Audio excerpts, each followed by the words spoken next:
Hey y'all, it's your friend D, and in today's video, we're making more items from the Target Dollar Spot Retro Collection. Last week I made my version of the Tiki Bar, and I asked if you guys would like for me to make the Motel, and you said yes. So that's what we're doing today. Let's get into it. So I've started this project by cutting out my pieces from Dollar Tree foam board. So far, I've only used 2 sheets, and the Dollar Tree foam board is $1 per sheet, and it comes in 30 by 20-inch sheets. So hopefully that's all I'm going to need. I have my pieces cut here. Over to the side, I have a few scraps that I do plan to use. But if I do add some more foam board to this project, I will let you know. So with all of my projects, I have to think about how much space I have to store this.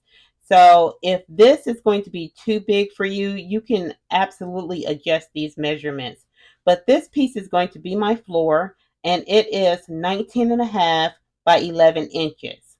And I took the bottom 2 inches here and I just drew a line.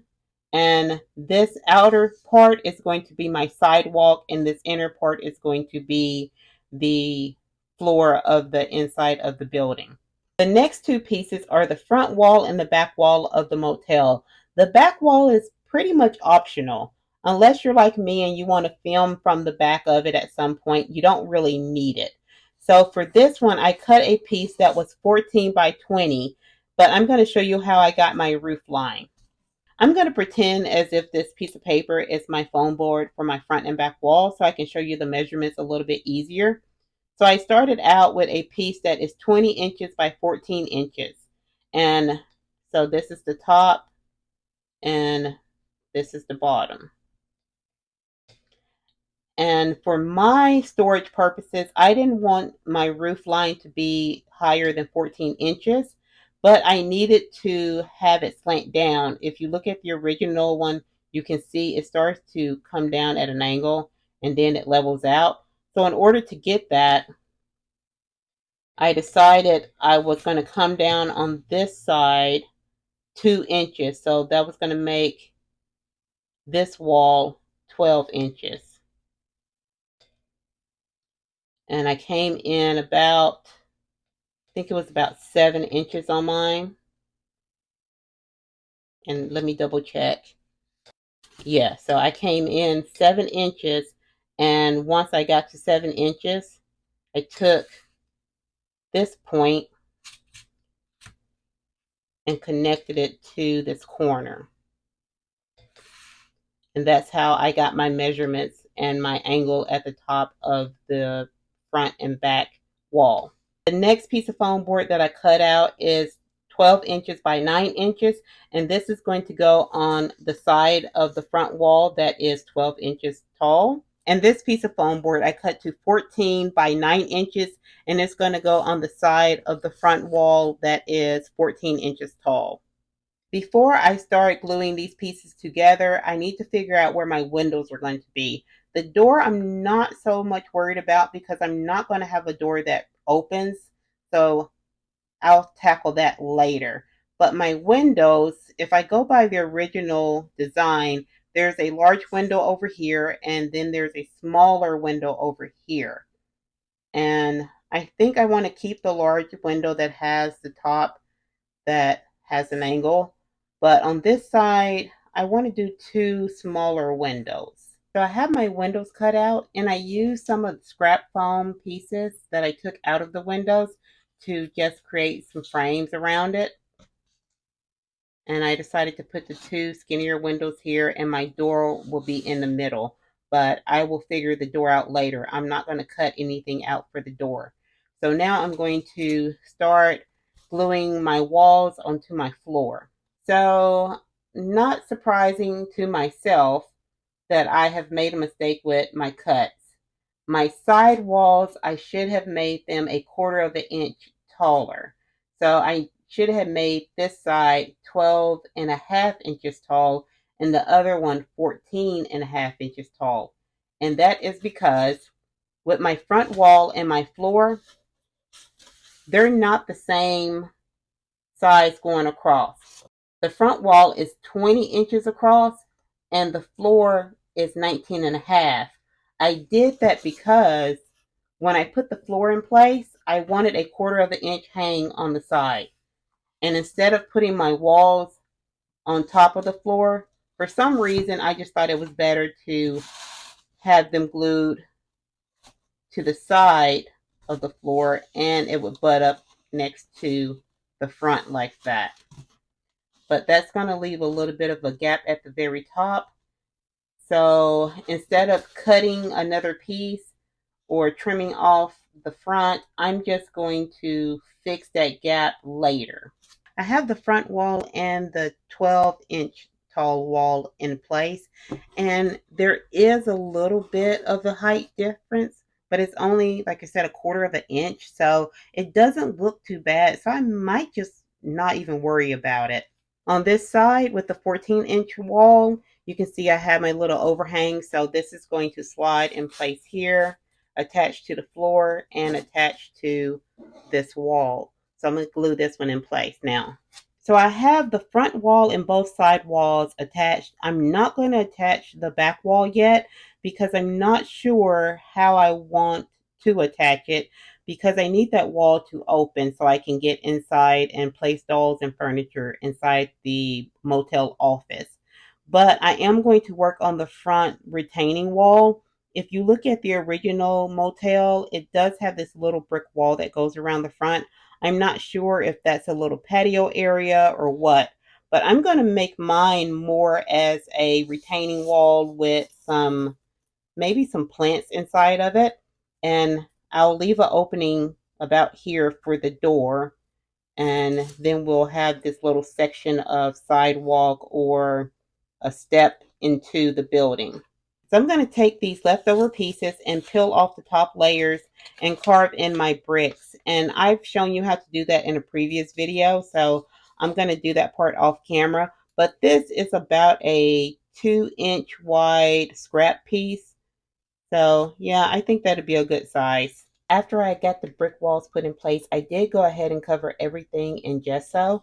And I used this brand, it's Essentials Royal Langnickel acrylic gesso, and this just helps to protect your project. It makes it a little bit hard, and when you go to paint it, the paint goes on a lot better. If you don't have any gesso, just use Mod Podge, and I like to put paint in mine. It just helps me see where I'm putting it, especially on a white surface. I can just tell better the areas that I've missed. With the gesso, I do believe you can put paint in it also. I just haven't tried it.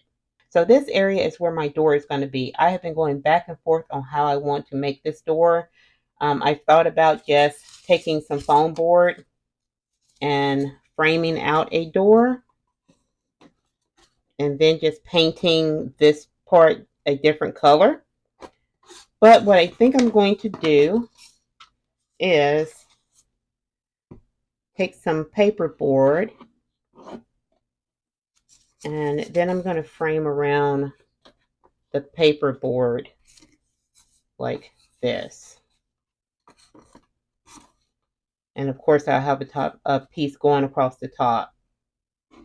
So I'll paint this separately from the main part of the building and then just glue it on. And I researched some 1950s retro door designs, and a lot of them had windows cut out on them, which I thought was really cool. But then I would have to go back and cut a window out on this piece, and I didn't want to do that. So I decided to go with a simple design that I found. So for my doors, I cut out 2 pieces of paperboard that are 11 by 5 inches. And one is going to be for the front of the door and one is going to be for the back of the door. And I'm going to work on these separately. So I'm going to push that one aside because the back of the door is just going to be plain. The front of the door will have a design on it. So I'll have my foam board that I've cut to a 1/4 inch in width, and these pieces, I might have to trim them down.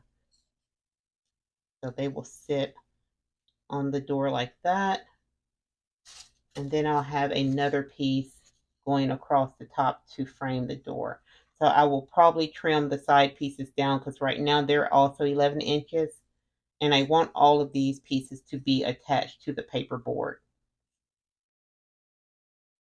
So 11 inches is a little short for a Ken doll, but I'm just trying to make it work with the size of my building that I can have in my room.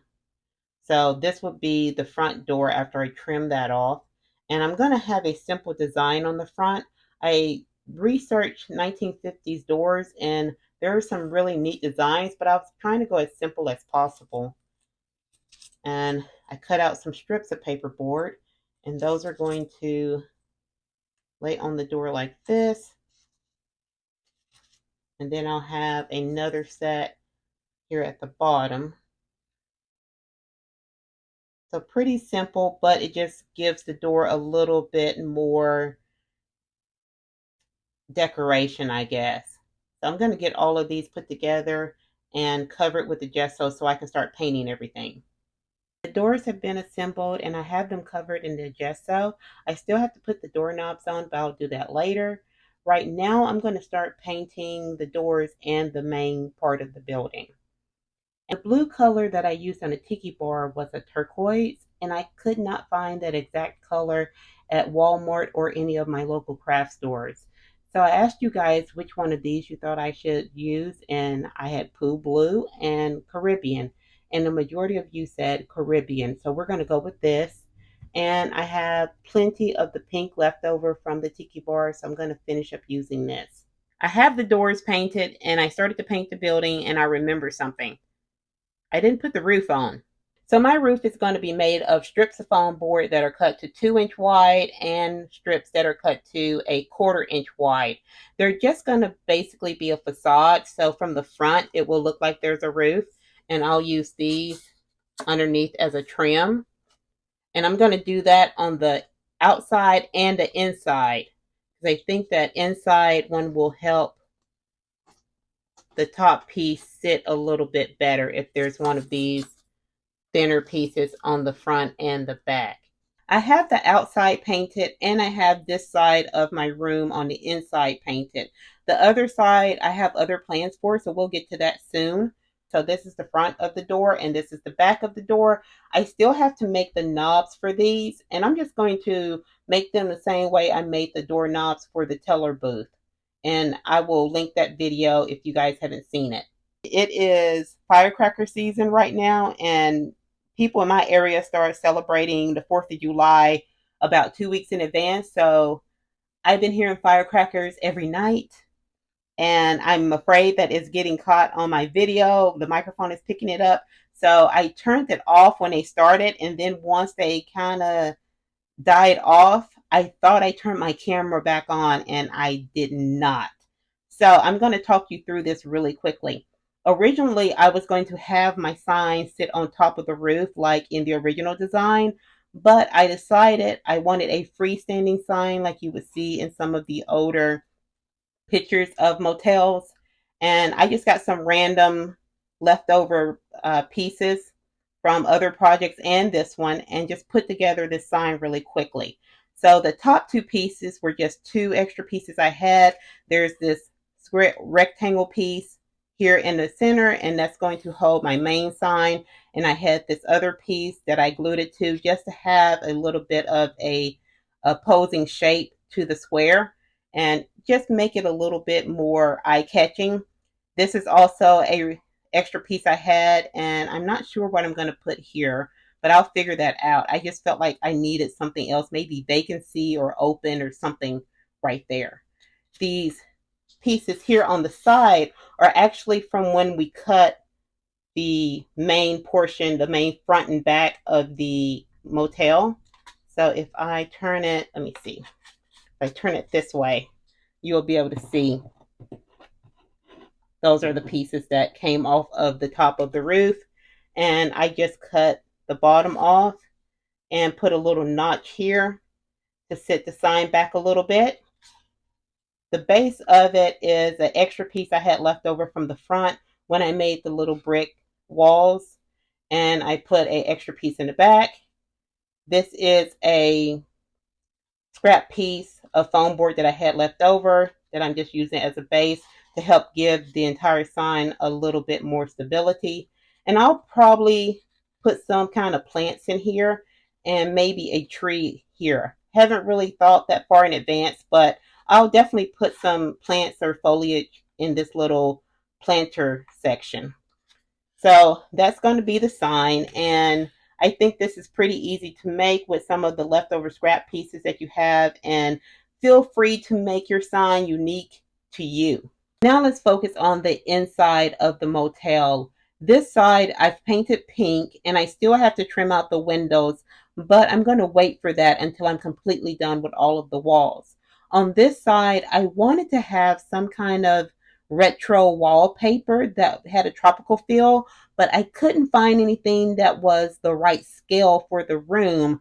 I went to Hobby Lobby and couldn't find anything, and also couldn't find anything at Michael's.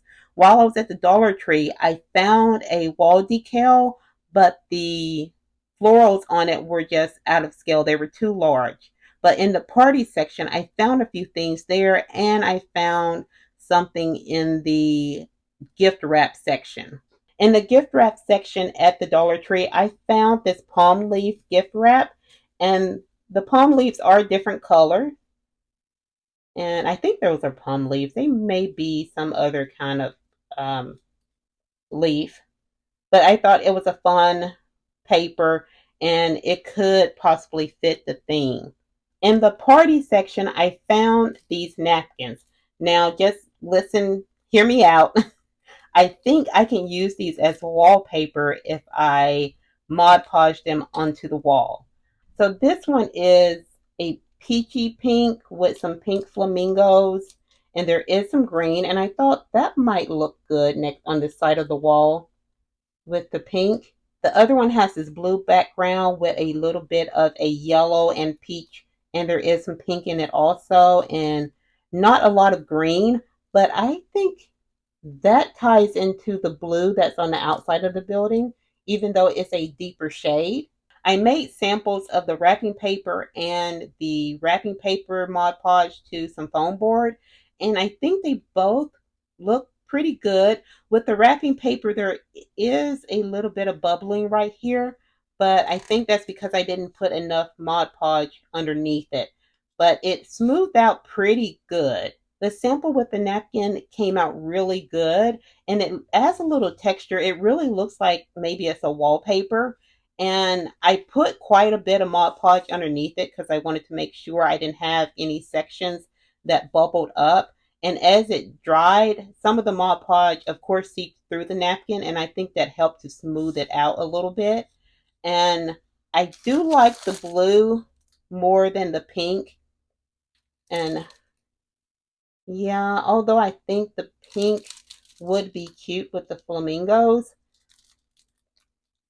I'm leaning more towards the blue. With this napkin, it is a 2-ply napkin. So there's this lining underneath.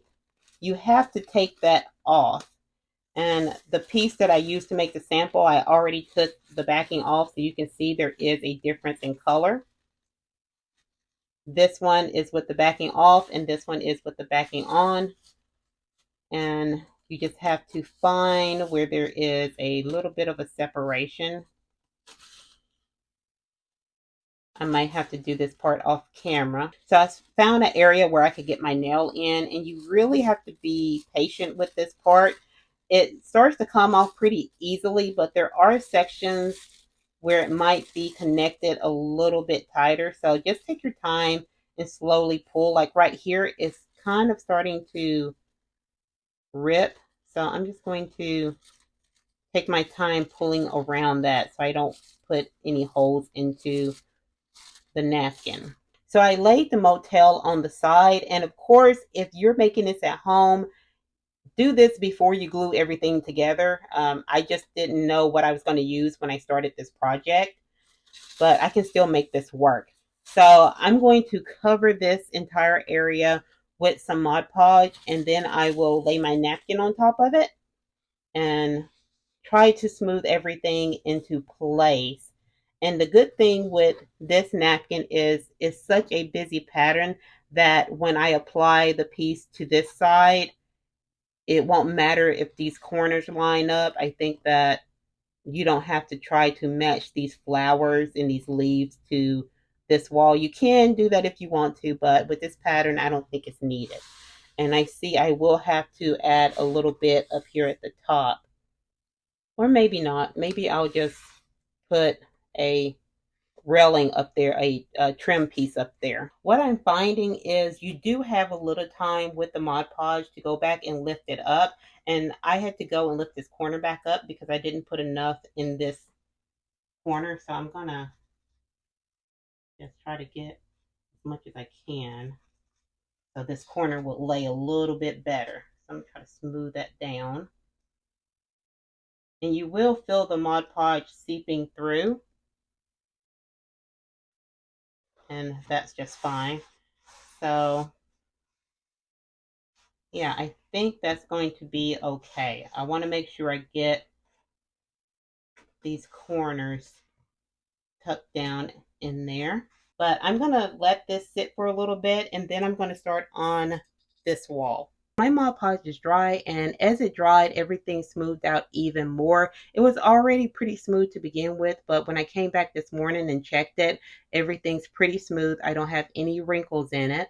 I use the gloss Mod Podge, and I do wish I had the matte one, and I'll show you why in just a few seconds. But this dries pretty quickly, but I was working on this late, so I let it sit overnight. So for the area with the window, it was pretty easy to cover with the napkin and the Mod Podge. I put the Mod Podge right up to the edge of the window. I didn't worry about this section. And then I put my napkin down. Once everything was dry, I took my X-Acto knife and just cut away the napkin from this area. And then I put my trim pieces on. And in doing that, I should have filmed that part because I thought, well, this is pretty easy to just explain. And then I realized I forgot to put my plastic in. So before you put the trim on the inside, if you're going to put plastic in for your glass, go ahead and do that and then put your trim on. I have to figure out if I'm going to leave it as is or try to go back and put my plastic in these spaces. So here's the back wall that I cut for mine. And again, this is optional, but I did go ahead and cover mine with the same napkin. And you can see here, the seam kind of sticks out a little bit. And that's because of the gloss Mod Podge. I did have to put a little bit extra there. And this is where a matte Mod Podge would have worked out a lot better.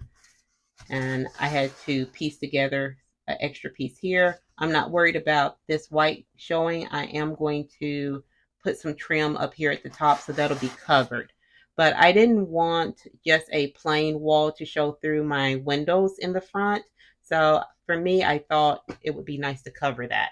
I did select a floor already, and I used the Mod Podge to put it down also. And I went with a lighter wood. I played around with a few different ones, but this one looked the best with this busy wallpaper. There will definitely be a part 2 to this video, but for those of you who only wanted to make the front and the 2 side walls, I think 3 pieces of foam board will do that for you, and that will give you enough to have some scraps left over to do the trimming as well as the sign. And for any of you who want to continue building on yours like I will do the back wall. I will be adding onto that, and I'm going to make furniture and different things for the inside of my motel. So if you don't have any foam board, you might have to buy more than 3 pieces, but I'll let you know in the next video, as well as get some paperboard like for the doors or anything else I might need. Save up your packaging from when you go grocery shopping or just other packages that come with cardboard and paperboard. Now let's go over the build, and I want to start with the sign. And I do apologize again for not filming that. I really thought I was filming, but if you want me to give you the measurements for this, this is just all scrap pieces I had laying around. So I really didn't measure anything when I pieced this together, but if you want actual measurements, I can do that for you in the next video if I get enough people requesting that. I can also show you an alternative I had in mind. My original design did have my sign on top of the building like the Target one, but I was trying to keep my height down, and my original sign was going to be able to be removed from the roof. So if you want me to share that design with you and give a quick tutorial, I can do that also in the next video. A few more things about the sign is I printed mine out. I wanted it to match the sign that I had for my tiki bar, and I'm using palm trees for mine, and these are stickers that I had. But if you want the cactus that are on the original design, Dollar Tree has these cactus stirrers in their party section, and I'm sure you can find these in other places, but these are $1.25 at the Dollar Tree, and they're pretty long. So I was going to originally clip these off and glue them to my sign somewhere because the one from Target has cactus, but I just decided to keep with my palm trees. The Dollar Tree also has flamingos, and there's two different colors of pink. There's this light pink and there's a darker pink. So if this would be your aesthetic and you want those on your sign or just around your property on your motel, I think that these would be a pretty good size for that. So I decided that this was going to be the motel office. So I made a little sign once again out of scrap wood. It's just a little triangle I had left over and a straight piece. I think this is a 1/2 inch wide. And I just glued it down onto a little platform. I'm not going to pull it out now because it would pull out these little flowers I have tucked in there. But yeah, that's removable and you can make that easily out of scrap foam pieces. And compared to the Target one, I did make a change to this window. I just wanted it a little bit different. And I did make changes to the door. The Target one just had a plain pink door, no doorknob, and it did not have any trim around it. And the doorknob, I have a tutorial on how I made those on my teller booth video. Here's a closer look of another doorknob I have to go on the back side of this door. And with this one, instead of having a little keyhole, I have this little piece of foam board on it. And that's going to be like a turn lock. I don't know what they're called. I just call them a turn lock. And I'll put a picture of what I'm trying to describe on the screen. But this is just paperboard and foam board. I could absolutely have went up a little bit higher with my door, but the door frame would have been touching the frame around the roof, and I didn't want that. I wanted to be able to see a little bit of the blue above my door. But if you want your doors to be a lot higher to accommodate the Barbie and the Ken dolls, you can definitely do that. This was just my preference. And here's what the entire doll looks like standing next to the door. I did take her shoes off because she was wearing platform sandals. So I wanted to show you what it looked like with her just in her bare feet. And if I put her on the little step there, you can see she is even taller than the door. And also with this, let me see if I can turn it around without knocking everything over. I probably can't. I'll be right back. So I wanted to try to give you a little bit of a side view of the building because when I was putting on the roof, I forgot to tell you one important thing. If you're going to store this on a space where you have to slide it in like this, you don't want this roof to come out any more than your base. My base, I believe I had 2 inches for this little step here and for the flower beds. So I didn't want my roof line to be out more than that. So they're even. If I have to slide this into place on a shelf or somewhere, it's not going to get caught on my roof because there is level with the front of the steps here.